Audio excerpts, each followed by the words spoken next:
చితిమంటల సహగమనం ఒకసారే బలి చేస్తుంది. పతి విడిచిన సతిగమనం ప్రతి నిమిషం రగిలిస్తుంది.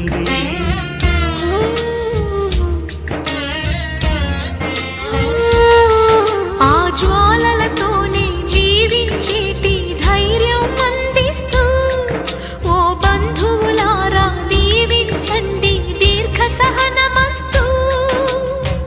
నువ్వు రామా మాంగల్యమా వివాహపు వేదికలో నిన్ను ఉడేసిన నిన్నటి వేళకి విడాకుల వేడుకలో నేడు తెంపడం నేర్పడానికి. పందిరి వేసిన ఆకాశానికి యువమ్మా ఆహ్వానం, పీటలు వేసిన ఈ నీలమ్మకి యువమ్మా